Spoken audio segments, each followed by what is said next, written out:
Hallelujah, जय मसीह की, praise the Lord, a very good morning. आइए एक नए दिन की शुरुआत हम परमेश्वर के जीवित और सामर्थी वचन से करें और जानें आज परमेश्वर की इच्छा हमारे जीवन से क्या है। हमारा जीवन परमेश्वर की महिमा के लिए है। हमारे जीवन से सिर्फ हमारे बनाने वाले को महिमा मिले। तो आज का जो वचन है लूका की अंजील उसके 9 चैप्टर से है। लेकिन पहले मैं लूका की अंजील उसके 6 चैप्टर में आना चाहूँगी, क्योंकि ये वाले मंथ में मैंने लूका की अंजील को पढ़ना शुरू किया। मुझे यीशु मसीह से इतना कुछ सीखने को मिल रहा है। और 6 चैप्टर उसके 12th वर्स में एक बात जो मुझे बहुत स्ट्राइक की वो ये है। वहाँ पे लिखा हुआ है, यीशु मसीह पहाड़ पर प्रार्थना करने को निकले और परमेश्वर से प्रार्थना करने में सारी रात बिताई। वाओ, कितना वंडरफुल है। हमारे घर कोई हमारी बेस्ट फ्रेंड आई हो या हम कहीं जाते हैं जिनसे हम बहुत प्यार करते हैं, जब हम उनके साथ मिलते हैं हमें पता होता है आज रात वो हमारे साथ होंगे, तो सारी सारी रात हम बातें करते हैं। कितनी बार लोग ये बात शेयर करते हैं, हम बहुत लेट सोए, हमने सारी रात बात करते रहे, इतना कुछ था, हमारी बातें ख़त्म नहीं हो रही थी। तो सोचिए जब हम लोगों के साथ, हम जिन्हें प्यार करते हैं, हम उनके साथ इतने एक्साइटेड रहते हैं, तो परमेश्वर का वचन कहता है कि हमारे को सबसे बड़ी आज्ञा कि हम परमेश्वर से सबसे ज़्यादा प्रेम करें। तो यीशु मसीह का जीवन जो है, हम वहाँ से कितना कुछ सीख सकते हैं। यीशु मसीह और उनका अपने पिता के साथ कैसा रिश्ता है, सारी रात बात करते रहे और कितना कुछ उन्होंने अपने पिता से लिया होगा, सीखा होगा कि ये सब मुझे आगे बताना है। और यीशु मसीह ने वापस बात की होगी, वो कितना अमेजिंग सीन होता होगा अगर हम सोचें तो। और ऐसा ही कुछ हम आगे आते हैं।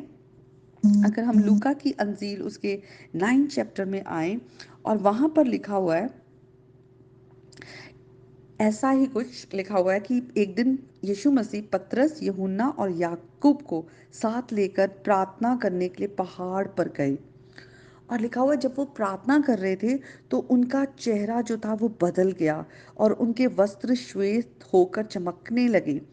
और देखो, मूसा और एलिया, ये दो पुरुष उनके साथ बात कर रहे थे और ये महिमा सहित दिखाई दिए और यीशु मसीह के साथ वो बात कर रहे थे कि यीशु मसीह अब आने वाले समय में किस तरह से वो क्रूस पर वो अपनी जान देंगे, मारे जाएंगे।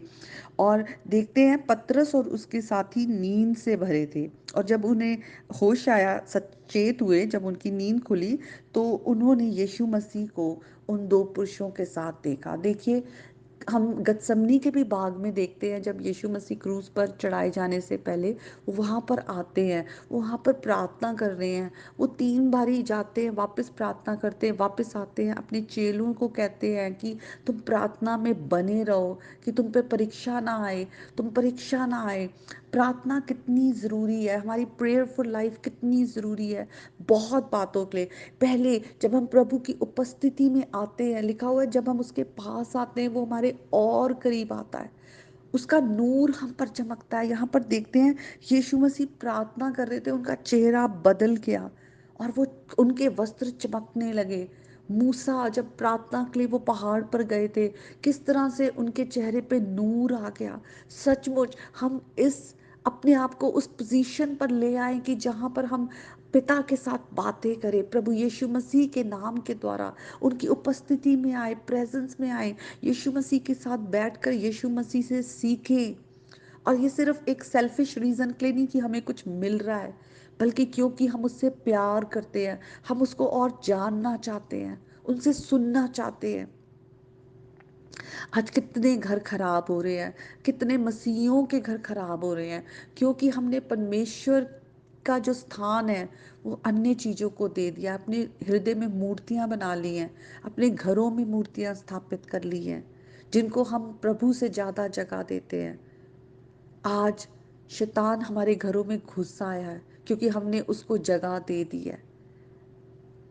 आज कौन है वो घर में जो वॉचमैन बनेगा, जो अपने घर के लिए खड़ा होगा, प्रार्थना में आएगा, प्रभु की उपस्थिति में बैठकर प्रभु से पूछेगा तेरी इच्छा क्या है, तू मेरे जीवन में क्या चाहता है, तू मेरे परिवार के जीवन में क्या चाहता है।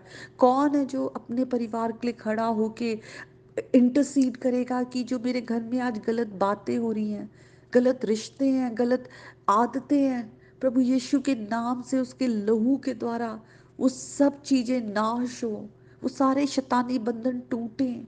आज कौन है जो अपने घर के लिए खड़ा होगा? कौन है जो उस उद्धारकर्ता को पुकारेगा कि मेरे घर का उद्धार कर? आज आप खड़े हो जाइए। आज आप अपने लिए, अपने परिवार के लिए खड़े हो जाइए। आज आप अपने परमेश्वर से सबसे ज़्यादा प्रेम करने के लिए आज खड़े हो जाइए। प्रार्थना में आइए। अगर यीशु मसीह प्रार्थना करते थे सारी सारी रात, तो आप भी वो प्रार्थना करना सीखिए। Once in a week, once in a month, सारी रात प्रार्थना कीजिए। बैठिए, प्रभु से पूछिए कि वो क्या चाहते हैं आपके जीवन से। हम अपनी इच्छा के लिए नहीं बनाए गए। हम, परमेश्वर ने हमें अपने लिए रचा, अपनी महिमा के लिए, भले कामों के लिए रचा है। आज हम अपने जीवन को बदले। आज प्रभु का नूर हम पर चमके, ताकि जब दूसरे भी हमें देखें, उन्हें मसीह हम में दिखे, और हम वही प्रेम, वही जो सुसमाचार है, हम आगे बताएं कि वही जगत का उद्धार करता है, वही संसार को बचा सकता है, वही हमारे घरों को बचा सकता है, हमारी परिस्थितियों को बदल सकता है। वही है जो वफादार है, हमारे साथ एक गहरे रिश्ते में आके, वो इमैनुअल है, हमारे साथ रहता है। वो हमें कभी ना छोड़ेगा, ना कभी धोखा देगा। तो आज के वचन के द्वारा परमेश्वर आप सबको बहुत आशीष दे। प्रभु यीशु के नाम में आमीन।